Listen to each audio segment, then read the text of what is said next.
can tell this is a double replacement reaction because it has two ionic compounds, metal, polyatomic, metal, nonmetal, that are in aqueous solutions.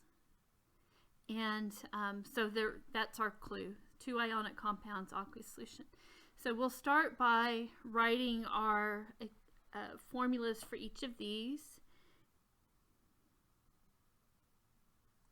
And sodium goes with sulfate, and I kind of noticed that 8 ending means it's a polyatomic ion. That's my hint.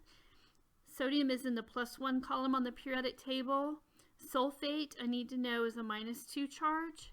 So to get a good formula for sodium sulfate, I need a 2 right there so that it's neutral. Barium chloride. Barium is in the 2nd column of the periodic table, so +2. Chlorine is in our -1 column. Again, look at our charges, make this neutral. So that's a good formula for barium chloride.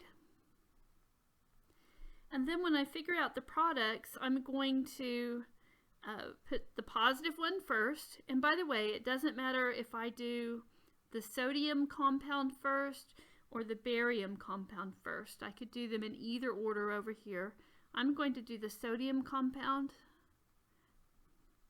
They keep the same charges.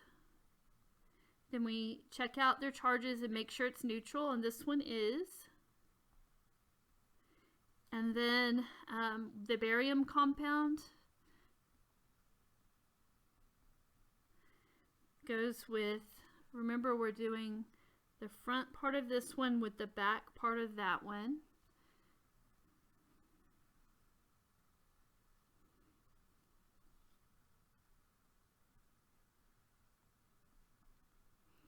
And remember that we always have positive part first, then negative part.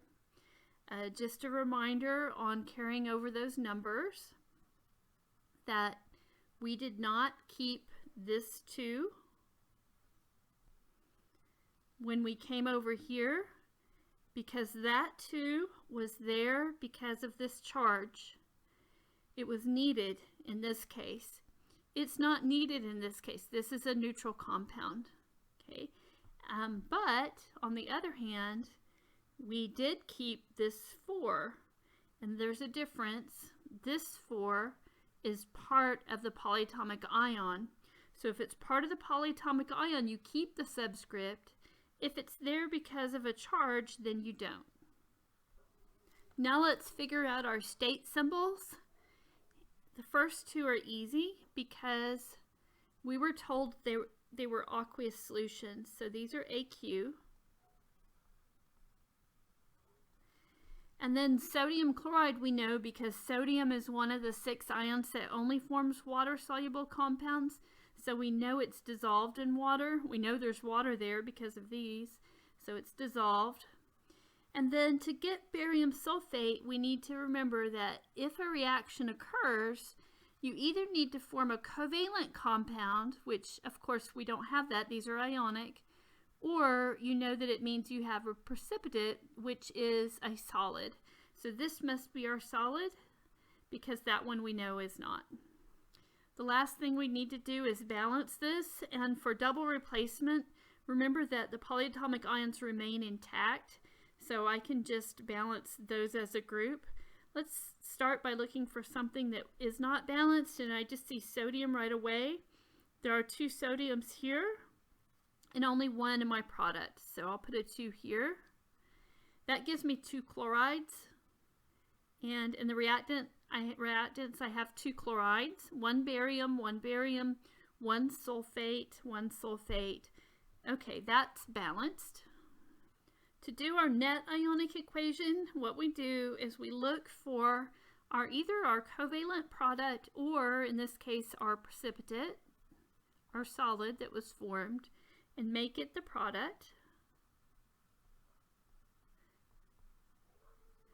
And then we put whatever ions it took to make that over here.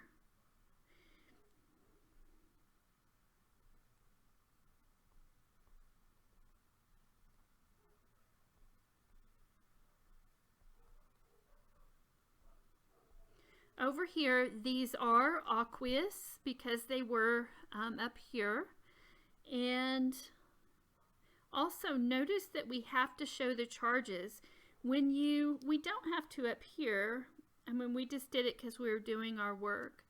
When you have a neutral compound, you don't have to show the charges. It's not wrong to do that. But when there are ions in solution, you have to show the charges. So we show the charges on each of those. Then we need to make sure it's balanced, and it is.